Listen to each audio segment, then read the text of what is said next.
Guys welcome back to archaeological point. इसके जो पहले वाले पार्ट में मैंने आपसे बात करी थी अभिलेख में, तो हम लोग जो है टोटल 12 क्वेश्चन हम लोगों ने देखा था। ओके, अब हम बात करेंगे वर्ल्ड कॉन्टेक्स्ट में कि वर्ल्ड कॉन्टेक्स्ट में क्या रेटिंग्स हैं इंस्क्रिप्शंस की। ओके, तो देखते हैं जो क्वेश्चन नंबर जो 14 है वो है earliest the Mesopotamian cuneiform script invented in Sumer. कहाँ पे? सुमेर, प्रेजेंट डे इराक, मतलब इराक में एक सुमेर जगह है जहाँ पे कि इसका सबसे पहले इन्वेंटेड हुआ था, मतलब डिस्कवर हुआ था, या फिर सबसे पहले यहीं से इसकी शुरुआत हुई थी। ठीक है, किसकी बात कर रहे हैं? क्यूनिफॉर्म लिपि की, जिसकी रेटिंग है लगभग 3200 BC, जबकि इससे थोड़ा ज़्यादा जाता है, लगभग 3400 के आसपास इसकी रेटिंग जाती है, पर मिनिमम जो है कि 3200 माना जाता है, मैक्सिमम 3400 BC तक जाता है। ओके, किसकी बात कर रहे हैं? क्यूनिफॉर्म लिपि के बारे में बात कर रहे हैं। Can be traced without any discontinuity direction left to right. इसका मतलब ये जो हुआ कि हम जो बात कर रहे हैं क्यूनिफॉर्म लिपि के बारे में, ये जो क्यूनिफॉर्म लिपि है ये सुमेर में सबसे पहले उद्भूत हुआ, या सबसे पहले यहाँ पे उसका इन्वेंट हुआ, जो कि इराक में है। इसकी रेटिंग 3400 से लेके, ठीक है, 3400 टू 3200 BC, मीन्स 3200 BC अगर आप नोट करेंगे तो। उसके बाद क्या है?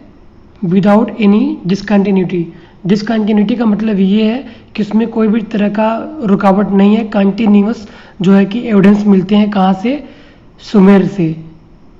इसे सुमेरियन स्क्रिप्ट भी कहते हैं, ध्यान दीजिएगा। इसका जो डायरेक्शन है वो लेफ्ट टू राइट है, जैसा आज के डेट में हम लोग लिखते हैं लेफ्ट टू राइट, वैसा ही है। क्लियर है? आगे बढ़ते हैं, इसके आगे बार देखते हैं क्या है। अगर आप थोड़ा ध्यान देंगे तो ये जो है कि इस पे ये जो है सुमेरियन स्क्रिप्ट में लिखा हुआ है। अभी थोड़ा सा जो है कुछ रिसेंट डेटा भी आए हुए हैं, उसको देख लेते हैं। क्वेश्चन नंबर 16 जो है, new discovery have push back the date of writing in Egypt. मतलब जो इजिप्ट है इसका पहले इतनी डेटिंग नहीं थी जितना अभी रिसेंट में गया है, close to that of the Mesopotamian. मतलब इसमें कह रहे हैं कि जो मेसोपोटामिया का डेट आया है उससे ही लमसम, मतलब बराबर के में इसका भी डेट आया हुआ है। किसका? इजिप्ट का। ठीक है, देख सकते हैं discovery of large scale in size ceremonial scene, ठीक है, at the rock art site of इल खावे, या जो भी आप इसको पढ़ सकते हैं, ये साइट का नाम है इन इजिप्ट। ठीक है, डेट टू अराउंड कितना है इसका डेट? इसका डेट है 3250 BC। तो जैसा मैंने आपको ऊपर बताया कि उसका 3400 से लेकर 3200 माना जाता है, और इसका जो भी नया डेट आया है इस साइट का वो आया है 3250 BC। क्यों और कहाँ का है? इजिप्ट का है। ठीक है, ये बस मैंने ऐसे लगा दिया है, इसको आप मत समझ लेना। ठीक है, रॉकआर्ट नहीं है ये। तो रॉकआर्ट साइट जो है वो यहाँ पर मिला है, लगभग आपका 3250 BC का डेट है। और कौन सा सीन है? Ceremonial scene. सेरेमोनियल सीन हम जिसे आज के डेट में हम लोग समारोह कहते हैं हिंदी में।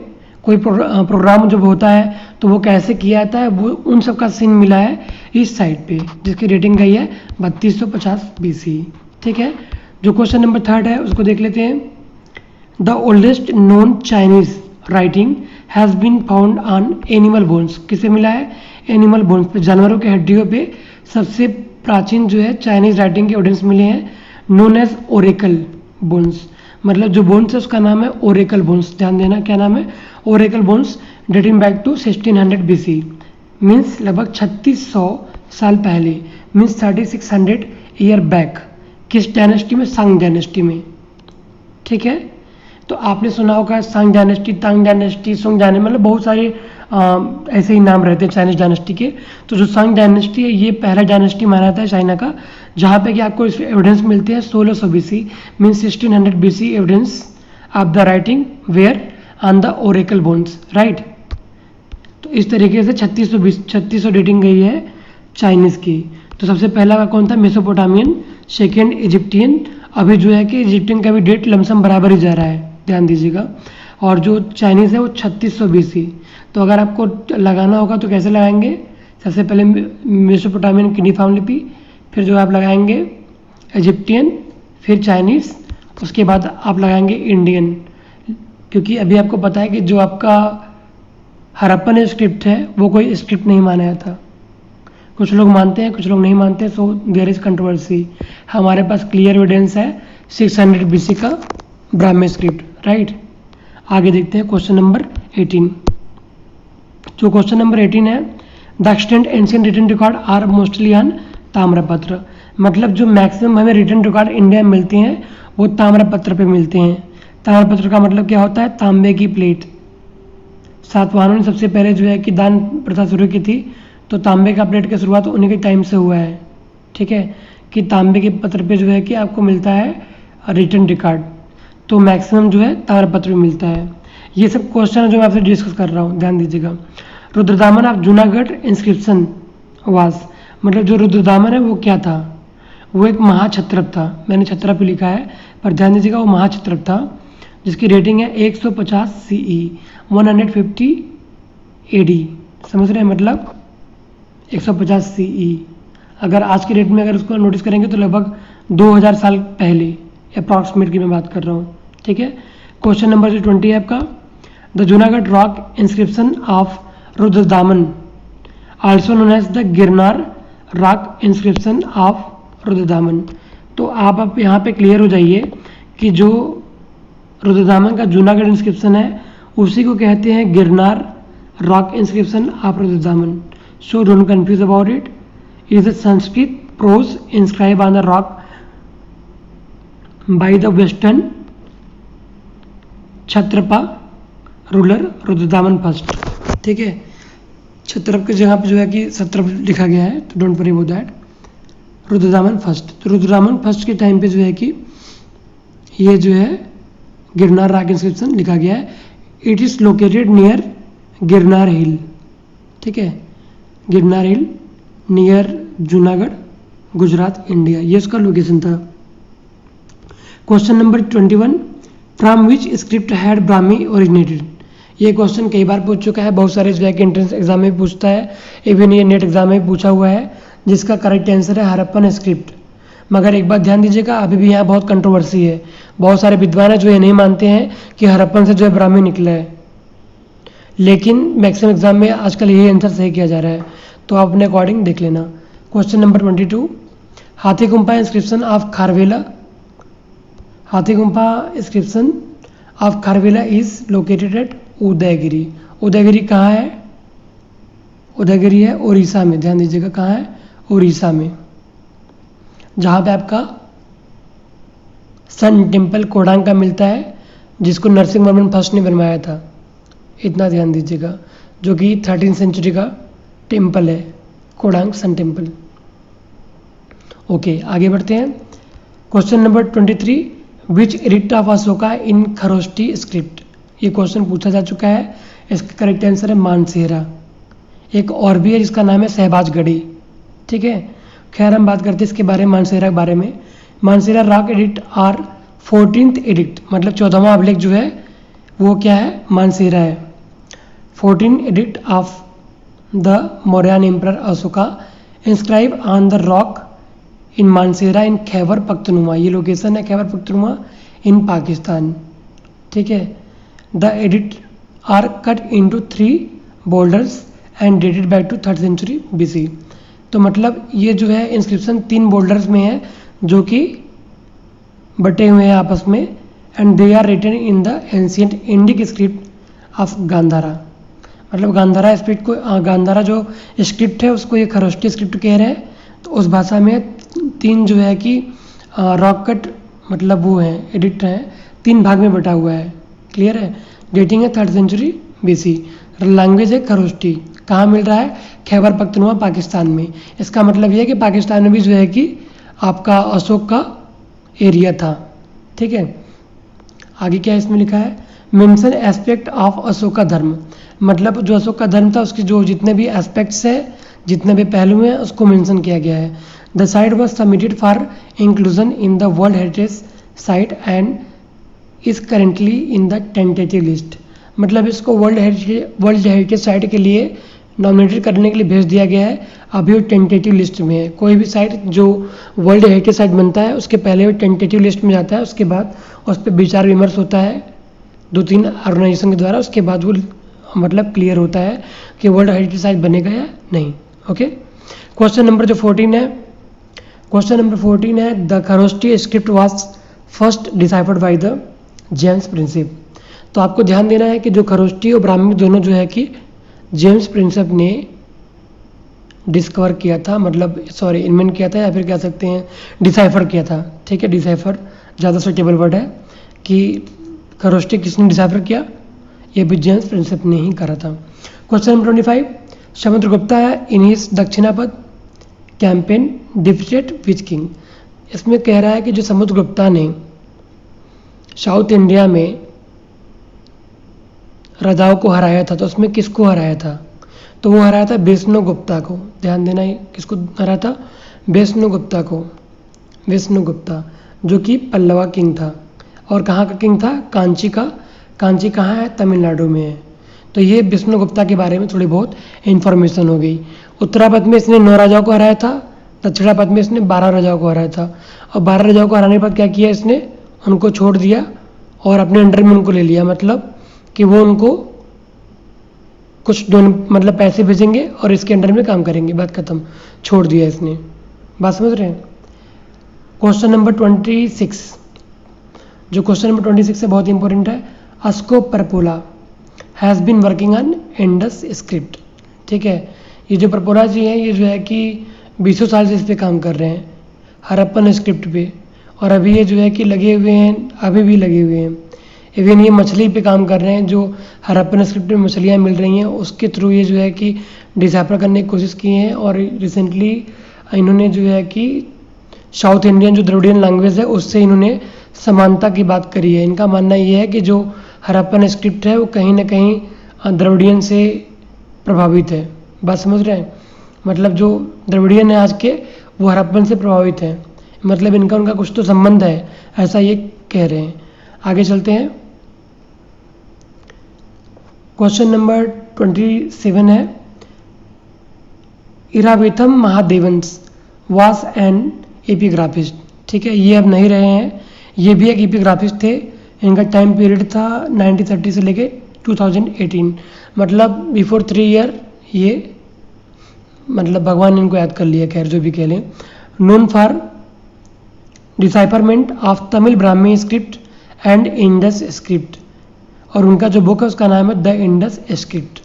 ये आपको ध्यान रखना है कि the Indus script written by Iravatham Mahadevan. ठीक है, और ये किसके लिए जाने जाते हैं, तमिल ब्राह्मी स्क्रिप्ट के लिए और हड़प्पन स्क्रिप्ट के लिए। Okay, question number 28,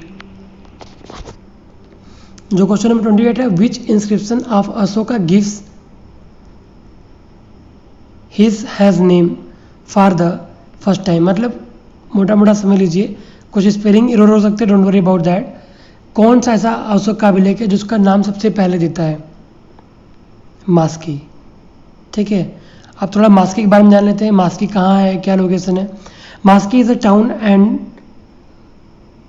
and archaeological site in the Raichur district, the state of Karnataka. कहाँ पे, कर्नाटका में। It is lies on the bank of Maski river, मतलब मास्की रिवर के किनारे स्थित है। कहाँ पे, कर्नाटका में, जो कि एक ट्रिब्यूटरी है किसकी, तुरभंगा की। तुरभंगा की ट्रिब्यूटरी है, मतलब सहायक नदी है मास्की।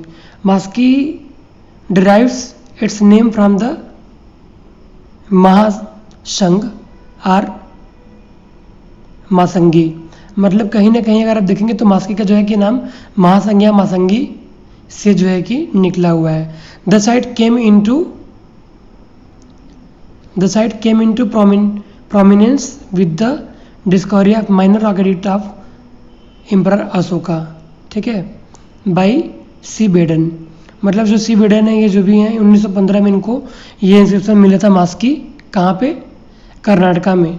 ठीक है, मास्की नदी किनारे स्थित है। It was the first edict of emperor Ashoka that content the name, ठीक है, content the name of Ashoka in it instead of earlier edict that refer him as Devanam Piyadasi. तो आपको समझना पड़ेगा कि ये पहला अभिलेख था जिसमें कि अशोका का नाम क्लियर मेंशन किया गया। बाकी जो पहले के अभिलेख थे उसमें देवनाम पीदसी ही मेंशन था, ठीक है, लेकिन इसमें देवनाम पीदसी अशोका मेंशन है। क्लियर है? कहाँ? मास्की में। इसके अलावा भी 3 और भी एडिक्ट है जहाँ मेंशन है, उसके बारे में हम लोग आगे बात करेंगे। Question number 29, Kharosthi originated in Afghanistan. अगर सीधा सीधा क्वेश्चन आ रहा है तो इसका आंसर अफगानिस्तान होगा। वैसे लोग north western area, central India मानते हैं। क्लियर है? Question number 13, which words gave clue to decipher Brahmi script. मतलब ब्राह्मी स्क्रिप्ट डिसाइफर करने के लिए कौन सा ऐसा शब्द था जिसने क्लू दिया? वो था वर्ड दानम। ठीक है, दानम कहाँ से मिला था? सांची स्तूप जो है वहाँ पे एक इंस्क्रिप्शन मिला था जिसमें दानम वर्ड लिखा था, तो वहाँ से डिसाइफर हुआ था। बहुत सारे ऐसे क्वेश्चन हैं जो रिपीट हो रहे हैं, तो मैं आपको बस ये दिखाना चाहता हूँ कि क्वेश्चन किस तरीके से रिपीट कर रहा है, थोड़ा बहुत चेंजेस करके क्वेश्चन बदल दे रहा है। ओके, क्वेश्चन नंबर 31, जो क्वेश्चन नंबर 31 है वो है the Rummindei pillar of Ashoka is put up to mark Buddha's क्या बर्थ। मतलब जो रुमिनदेई पिलर इंस्क्रिप्शन है वो क्या डिनोट कर रहा है, या उससे क्या समझ रहे हैं आप, क्या है उसका इंपॉर्टेंस है? वहाँ का 2 इंपॉर्टेंस है, एक तो बुद्धा का जन्म, सेकंड अशोक की यात्रा। अशोक की यात्रा कब हुई थी? 20वें वर्ष, ध्यान दीजिएगा। और एक बात और भी ध्यान दीजिएगा कि जो अशोक का जो इंस्क्रिप्शन है, ठीक है, ये रुमिनदेई जो है जहाँ पे बुद्ध का जन्म हुआ था, यहाँ पर जो पिलर मिला है वहाँ पर कभी घोड़े का मूर्ति था। ठीक है, अगर कभी क्वेश्चन आता है कि घोड़े का मूर्ति किस इंस्क्रिप्शन में मिलता है, तो वो मिलता है आपका रुमिनदेई पे, क्योंकि जो वेनसांग है वो जब आता है तो कहता है कि जो ये पिलर है वहाँ पे उसके ऊपर जो है कि घोड़े की मूर्ति लगी हुई थी जो टूट चुका है और वो नीचे गिरा हुआ है, तो मतलब घोड़े की मूर्ति उस पर लगी हुई थी जो बाद में मिली नहीं शायद। ठीक है, तो घोड़े की मूर्ति कहाँ मिली? रुमिनदेई पिलर इंस्क्रिप्शन, जिसको मैंने आपको कई नाम बताए थे पहले वाले अभिलेख में, ध्यान दीजिएगा। लुम्बिनी अभिलेख भी कहते हैं, पडरिया अभिलेख भी कहते हैं, और अर्लीस्ट टेक्स्ट के एविडेंस वहाँ से मिलते हैं। बात समझ रहे? इतना क्लियर हो गया। आगे बढ़ते हैं। क्वेश्चन नंबर 32, द रिवर कन्ना बेना of the Hathi Gumpha inscription is identified with the Mahanadi. ये क्वेश्चन आ चुका है और लोग बहुत कंफ्यूज रहते हैं। जो कन्ना बेना रिवर है, ये हाथी गुम्फा इंस्क्रिप्शन जो है उसमें मेंशन किया गया है, इसका संबंध है महानदी से। मतलब इसको जो आइडेंटिफाई किया गया है वो महानदी से आइडेंटिफाई किया गया है। ठीक है, किसका? कन्ना बेना का। Now question number 33, the famous Uttaramerur inscription belongs to the reign of, answer क्या है? परांतक प्रथम, जो कि चोला किंग था, जिसका टाइम पीरियड है 907 टू 950 CE। ठीक है, तो उत्तर मेरूर किसका अभिलेख है? परांतक प्रथम का।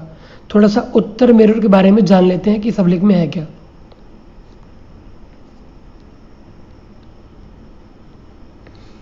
उत्तर Merur is a panchayat town in, कहाँ पे? Kanchipuram district in state Tamil Nadu. It is situated 90 किमी south west of Chennai, the capital of Tamil Nadu. It is noted for its temple inscription. ठीक है, मतलब मंदिर में इंस्क्रिप्शन है जो भी है, दैट डिस्क्राइब क्या डिस्क्राइब कर रहा है? Self government system. क्या है ये? इंपॉर्टेंट है, ध्यान देना। इसमें क्या है? उत्तर मेरूर अभिलेख में क्या है? सेल्फ गवर्नेंस सिस्टम, मतलब इनका कुछ अपना नियम कानून खुद के लिए, एग्जिस्टिंग अराउंड 7 to 9 सेंचुरी, मतलब 700 AD से लेकर के 900 AD के बीच में इनका अपना सेल्फ गवर्नमेंट सिस्टम था। वो क्या था? The temple inscription of Uttaramerur are notable for their historical description of rural self governance.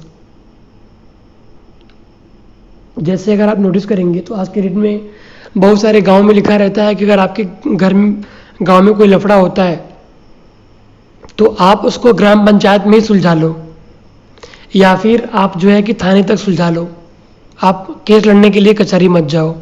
तो कहीं ना कहीं ऐसा पहले व्यवस्था हुआ करता था कि आपका जो सिस्टम, आज भी तो हम लोग गांव में ऐसी चीज़ें होती हैं, the same way 7 to 9 century में ऐसी चीज़ें थी, रूरल सेल्फ गवर्नमेंट सिस्टम थी, मतलब सब काम आपका गांव में हो जाएगा, कोई भी समस्या होगी गांव में ही सॉल्व होगी। क्लियर है? मतलब विलेज एडमिनिस्ट्रेशन संबंधित जो इन्फॉर्मेशन है वो आपको उत्तर मेरू रिपब्लिक में मिलता है। आगे चलते हैं, क्वेश्चन नंबर 34। जो 34 इंस्क्रिप्शन है, अगर आप देखेंगे ध्यान से, तो ये क्या कह रहा है कि which inscription refers to the confederacy of Tamil state, मतलब ऐसा कौन सा अभिलेख है जो तमिल संघ की बात करता हो, तमिल स्टेट संघ की बात करता हो। बात समझ रहे हैं? तमिल संघ अगर आ जाए, मतलब जो south Indian Tamil country, Tamil states हैं, उसके बारे में जिक्र किस अभिलेख में मिलता है? इलाहाबाद पिलर इंस्क्रिप्शन में मिलता है। इलाहाबाद पिलर इंस्क्रिप्शन में मिलता है। आपको ये पता करना है कि इलाहाबाद पिलर इंस्क्रिप्शन जो है किसने लिखा है और यहाँ पर कौन कौन से राजाओं के इंस्क्रिप्शन मिलते हैं, आप सर्च कीजिएगा। Okay, question number 35, the Nagarjuni Konda inscription of Virupaksha Datta किसका है? Virupaksha Datta belong to Ikshvakus. ठीक है, इक्ष्वाकु डायनेस्टी थी आपका 300 एडी मीन्स 300 एडी एक डायनेस्टी थी इक्ष्वाकु। ठीक है, और नागार्जुनी कोंडा जो इंस्क्रिप्शन है वो किसका है? विरूपाक्ष दत्त का, जो कि इक्ष्वाकु डायनेस्टी से बिलोंग करता था। तो देखते हैं कि ये जो अभिलेख है इसका इंपॉर्टेंस क्या है, इसके बारे में कुछ इन्फॉर्मेशन देख लेते हैं। ये क्वेश्चन आ चुका है, वही मैं आपसे डिस्कस कर रहा हूँ। Nagarjuni Konda meaning the Nagarjuni hill is a historical town now and island located near Nagarjuni Sagar in Guntur district of the Indian state Andhra Pradesh. मतलब आंध्र प्रदेश की एक साइट है जो है कि सागर हिल क्या नाम है जो भी है वहाँ पे है, बेसिकली आंध्र प्रदेश में ये मिला है, और near the state border with Telangana, मतलब तेलंगाना के आसपास के ही साइड में है तेलंगाना, और जो है कि आंध्र प्रदेश के बॉर्डर पे ही मिला हुआ है। Near the state border of Telangana, it is 160 kilometre west of another importance historical site Amravati stupa. मतलब ये अमरावती स्तूपा के पास में ही है। क्लियर है? अब इसका जो है कि इसमें जानकारी क्या मिलती है वो देख लेते हैं। अगर आप इसको जान लेंगे तो आप कभी भूलेंगे नहीं। ठीक है, तो हम लोग एक चीज़ पढ़ते हैं, यहाँ हिंदी में लिखा हुआ है, क्या है वो मैं एक्सप्लेन करता हूँ आपको। इक्ष्वाकु वंशी नरेश श्री पुरुष दत्त की पत्नी, इनकी पत्नी का नाम है वप्पी श्री, नागार्जुनी कोंडा स्थित स्तूप का मरम्मत करवाया और शैल स्तंभ स्थापित करवाया। ठीक है, तो इसका जो मेन उद्देश्य क्या था कि नागार्जुनी जो कोंडा स्तूप है इसका मरम्मत करवाया किसने? वप्पी श्री। इससे मालूम ये होता है कि जो इक्ष्वाकु वंशी जो राजा है पुरुष दत्त, इसकी जो पत्नी है वो क्या है? बौद्धिस्ट है कहीं ना कहीं। ओके, चूंकि स्तूप का मरम्मत हो रहा है, ध्यान दीजिएगा। इस अभिलेख से यह ज्ञात होता है कि वीर पुरुष दत्त की जो पत्नी है वो वप्पी श्री है। पत्नी वप्पी श्री की बुआ, मतलब पिता की बहन है। बात समझ रहे हैं आप? इससे ये जानकारी मिल रही है कि जो वप्पी श्री है वो उसकी बुआ है, सगी बुआ है, जिससे इसकी शादी हुई है। किसकी? वीर पुरुष दत्त की, जो भी नाम उसका है। अब इसके बारे में थोड़ा और जानकारी लेते हैं। लड़की अर्थात सगी फुफेरी बहन, मतलब सगी फुफेरी बहन थे जिससे इसने शादी किया था। किसने? वीर पुरुष दत्त ने। इसके अतिरिक्त अपनी 2 और फुफेरी बहनों से शादी किया था। जैसे आज के डेट में अगर हम लोग देखें तो जो हमारी बुआ की लड़की होती हैं बेसिकली वो क्या होती हैं? वो हमारी बहन होती हैं, उनसे शादी नहीं कर सकती। ठीक है, और नहीं करते हैं, हम लोग तरफ ऐसा रिवाज नहीं है। बेसिकली मैं नॉर्थ की बात कर रहा हूँ। वैसे ममेरी बहनों से भी शादी करने का प्रचलन राष्ट्रकूटों में था। ठीक है, वैसे क्या है, ममेरी बहनों से भी शादी करने का प्रचलन राष्ट्रकूटों में था, जबकि ऐसा भी हम लोग में नहीं है करंट में। ठीक है, लेकिन यहाँ पे कुछ इन्फॉर्मेशन मिल रहा है, मुझे इसके बारे में ज़्यादा आइडिया नहीं है, लेकिन मैं आपको बता रहा हूँ जो रेफरेंस मुझे कहीं से मिला है। साउथ इंडिया में फुफेरी और ममेरी बहनों से शादी करने का प्रचलन आज भी है। ठीक है, तो बेसिकली इस अभिलेख से आपको क्या मालूम हो रहा है कि ऐसा प्रचलन उनके टाइम पे था कि आप फुफेरी बहनों से शादी कर सकते हैं और मैं मेरी बहनों से मतलब मामा के लड़के से शादी कर सकते हैं और बुआ के लड़के से भी शादी कर सकते हैं जो उसने किया था। इस अभिलेख से यह भी पता चलता है कि वप्पी श्री का जो ससुर है, ससुर समझ रहे हैं आप, मीन्स इसे कहते हैं क्या, इंग्लिश में कहते हैं फादर इन लॉ शायद, ठीक है। मतलब जो वप्पी श्री का जो फादर इन लॉ है, मतलब वीर पुरुष दत्त का जो पिता है जिसका नाम है श्री चांतमूल, स्कंद कार्तिकेय का भक्त है। सॉरी, भक्ता मैं लिख दिया हूँ बाय मिस्टेक। ओके, तो ये कार्तिकेय का भक्त है। कार्तिकेय आपको पता है गणेश का भाई, गणेश के भाई हैं जो कि साउथ इंडिया में पूजे जाते हैं। इनका नाम मुरुगन भी है। इनका जो वाहन है वो मोर है। कई बार एंट्रेंस एग्जाम में नेट एग्जाम में पूछ चुका है, ठीक है। जबकि वप्पी श्री बौद्धिस्ट हैं। तो इससे ये मालूम पड़ रहा है कि एक ही परिवार में कई लोग कई चीज़ को मान रहे हैं। वप्पी श्री बौद्धिस्ट है, इनके जो ससुर है मतलब फादर इन लॉ है श्री चांतमूल, वो कार्तिकेय के भक्त हैं, ठीक है। तो इतना इन्फॉर्मेशन आपको इस इंस्क्रिप्शन से मिला, नागार्जुनिकोंडा इंस्क्रिप्शन से। आगे बढ़े, क्वेश्चन नंबर 36। जो क्वेश्चन नंबर 36 है वो है कि the composer of the Aihole inscription of Pulakeshin second was Ravi Kirti. Ravi Kirti ने जो है कंपोज किया था किसको, ऐहोल इंस्क्रिप्शन को। और इसकी डेटिंग क्या है, 634 एडी, मतलब 634 AD dating of the Aihole inscription. इसमें यह मेंशन है कि पुलकेशिन सेकंड ने हर्षवर्धन को हराया था। और इसमें वो आगे हम लोग देखते हैं क्या क्या जानकारी मिलती है, थोड़ा सा देख लेते हैं। Aihole also known as the Aryapura. आज की डेट में क्या नया ट्रेंड है कि जो भी साइट्स है उनका नाम पूछ रहा है कि उनका पुराना नाम क्या था या नया नाम क्या है। इस तरह से क्वेश्चंस आ रहे हैं। तो आप ध्यान दीजिएगा कि जो ऐहोल है उसको आर्यपुरा भी कहते हैं।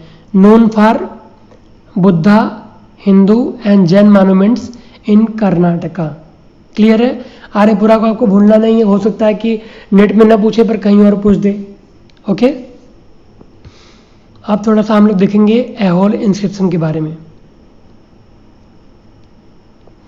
The Aihole inscription is a great source for reconstructing the history of the period and it records the achievements of Pulakeshin second, specially his victory against Harshavardhana. जो मैंने आपको बताया कि इसमें हर्षवर्धन किसने हराया था, the ruler of northern India. Harshvardhan जो है कि उत्तरापथ का स्वामी माना जाता है नॉर्थ इंडिया का, और साउथ इंडिया का पुलकेशिन सेकेंड माना जाता है। क्लियर है। Was built between the 450 AD to 650 AD, basically 634 CE।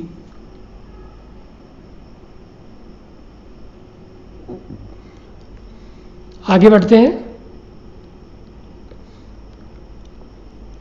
That it is situated on the bank of the river Malaprabha. मतलब जो आपका ये लेक है या फिर जो ये साइट है ये जो है कि मलप्रभा रिवर के किनारे है with the Meguti hill overlooking it in this inscription. मतलब जो ये अब लेक है आपका मलप्रभा रिवर के आसपास है मेगुती हिल पे। क्लियर है। और मेगुती टेम्पल है, जैन टेम्पल, उसके ऊपर ये इंस्क्रिप्शन मिलता है जिसकी रेटिंग ये थी, मैंने आपको बताया। ऐहोल का पुराना नाम क्या है आपको आर्यपुरा है, ध्यान रखना है। आगे बढ़ते हैं। इस अभिलेख में रवि कीर्ति द्वारा प्रस्तुत प्रशस्ति की रचना और अपनी काव्य विषयक सफलता के लिए खुद को कालिदास और भारवी से कंपेयर किया है। Means Ravikirti as compare to himself with the Kalidasa and Bharavi. This is very important question and has been asked many time in UC NET archaeology exam. Okay, आगे बढ़ते हैं। और इसमें क्या बताया गया है, एक और भी बहुत महत्वपूर्ण पॉइंट है कि 3735 मीन्स 3735 ईयर बैक महाभारत युद्ध हुआ था, मीन्स महाभारत वार। डेटिंग यहाँ पे है। ये जो है कि एसेटन एंड रीजन वाले में कई बार पूछा हुआ है। क्लियर है, तो आप इसको ध्यान रखना। आगे पुलकेशिन को दक्षिणापथेश्वर कहा गया है, मतलब साउथ इंडियन जो स्टेट है उनका जो है कि स्वामी कहा गया है basically. Question number 37, the term karshapana occur in which inscription, answer Naneghat. अगर क्वेश्चन ये आता है कि जो कारसापट है वो किस अभिलेख में मिलता है? कारसापन, ठीक है। कारसापन आपको पता है कि प्राचीन जो सिक्के हैं उसको कारसापन कहते हैं। तो उसका जो एविडेंस मिलता है आपका नानाघाट अभिलेख में मिलता है, ठीक है। तो नानाघाट अभिलेख में मिलता है, क्लियर है, इतना ध्यान दीजिएगा। नानाघाट अभिलेख किसका है, कहाँ से मिला है, आपको पता करना है। Question number 38, in which inscription of Ashoka victory of Kalinga is mention. मतलब जो अशोक ने कलिंग को विजय किया था, जीता था कलिंग को, जिसमें लाखों लोग मारे गए थे और लगभग 1.5 लाख के आसपास लोग बंदी बनाए गए थे, उसका जिक्र किस अभिलेख में मिलता है? तो आपको मिलता है वो 13वें अभिलेख में, ठीक है। किसमें? Inscription number 13। उसमें क्या लिखा है उसको थोड़ा सा हम लोग देख लेते हैं, बहुत इंपॉर्टेंट है ये भी। इसमें लिख रहा है कि विलव्ड ऑफ द गॉड, मतलब भगवान का जो प्रिय है, प्रियदर्शी मतलब जो, समझ रहे ना, जो देखने में प्रिय हो, मतलब हर तरह से प्रिय हो। कंकर्ड द कलिंगास 8 ईयर, आपके लिए इंपॉर्टेंट क्या है, ये 8 ईयर जो है ना, ये जो 8 ईयर है, 8वें साल इसने क्या क्या किया, कलिंगा को विजिट किया था। विजिट नहीं, विजिट मतलब जीता था। After his coronation 150,000 were deported, 100,000 were killed, मतलब 1 लाख जो है मारे गए थे और 1.5 लाख के आसपास बंदी बनाए गए थे। And many more dies from other causes, और बहुत सारे लोग भूख से मर गए होंगे, प्यास से मर गए होंगे, बहुत सारी और भी कहानियाँ होंगी। After the Kalinga had been conquered, beloved of the god came to feel a strong inclination towards the dharma. मतलब ये कह रहे हैं कि इसके बाद इनको बड़ा पछतावा हुआ और इनका ध्यान धर्म की तरफ गया। अल्लाह फॉर द धर्म, इनको मतलब अब धर्म से प्यार होने लगा, मतलब अधर्म करने के बाद इनको धर्म की याद आ गई। And for instruction in dharma now beloved of the gods feels deep remorse for having conquer the Kalinga. मतलब ये कहना चाहते हैं मोटा मोटा कि उसको जीतने के बाद ये बहुत खुश नहीं है, इनको बहुत बुरा लग रहा है। क्लियर है? किसको? अशोका को। मतलब करने के बाद फिर ये विलन के बाद हीरो बन गए। आगे है, ये रॉ क्रेडिट आपने का 13 में था। अब now 38, question number 38, by which provincial king Sudarshana lake constructed.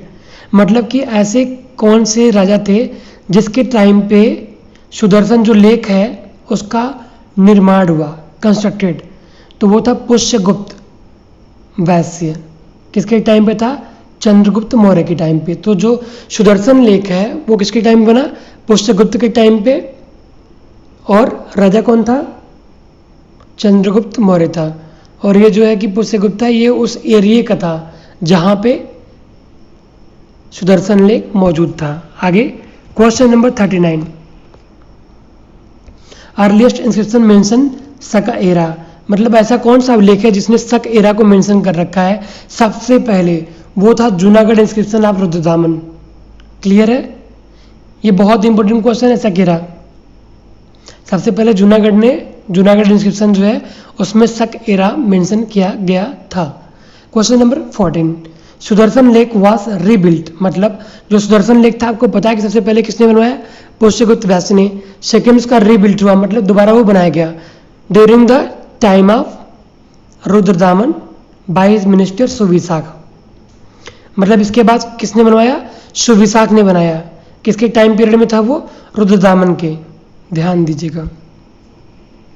Question number 14 clear. Now question number 41, towards the calamity the Rashtrakuta king who sacrifice his own finger.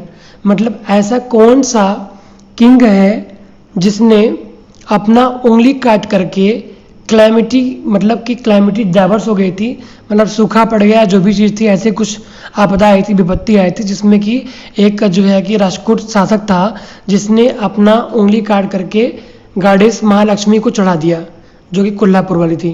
ठीक है, कोल्हापुर की जो लक्ष्मी थी, महालक्ष्मी थी, उसको उसने अपना उंगली काट कर चढ़ा दिया। आपको ध्यान देना है कि कभी कभी महालक्ष्मी जगह पर दुर्गा दे देता है, तो आपको ध्यान रखना है कि दुर्गा नहीं, महालक्ष्मी। नहीं तो आपका क्वेश्चन गलत, मतलब सॉरी, आपका आंसर गलत हो जाएगा। ठीक है, तो आपको ध्यान देना है, क्योंकि थोड़ा बहुत मिस्टेक करते हैं और फिर आप काम से चले जाएंगे। तो वो था अमोघवर्ष नृपतुंग, जिसने अपनी उंगली काट करके कोल्हापुर के महालक्ष्मी को चढ़ा दिया। क्यों? क्योंकि उस समय जो है क्या आया था, क्लैमिटी। जैसे आज की डेट में हमारे पास कोविड-19 आया हुआ है, पूरी दुनिया परेशान है, सब मास्क लगा घूम रहे हैं। दसवीं में उस टाइम भी चीज़ें आई होंगी, उस समय भी जो है कि सूखा पड़ा, बहुत सारी चीज़ें हुई, तो इसने चढ़ा दिया ताकि जो है देवी खुश हो जाए और फिर से माहौल नॉर्मल हो जाए। अभी आपको पता है कि बिहार में बहुत सारे लोगों ने जो है कि कोरोना को देवी मान के पूजना शुरू कर दिया, तो ऐसा बहुत कुछ होता है। ठीक है, आगे चलते हैं।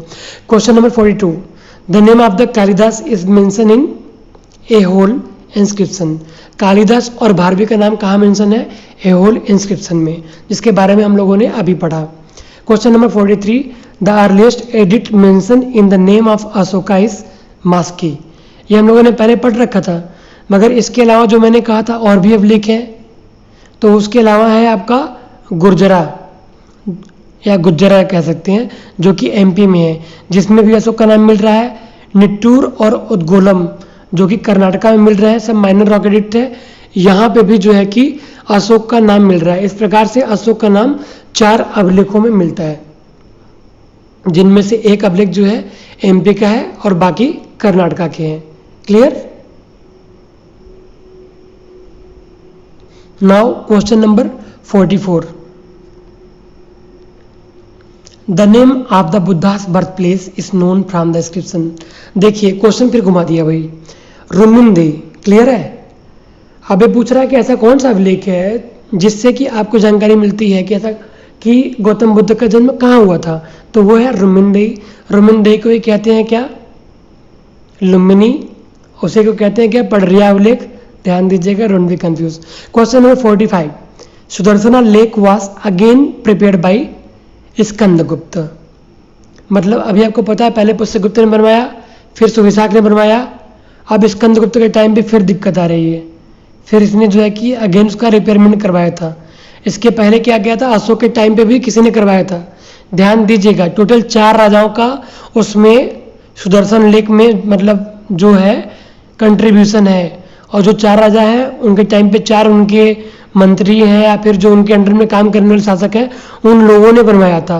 तो इसके बारे में आपको क्लियर पता होना चाहिए किन किन लोगों ने बनवाया था। Okay, now question number 46,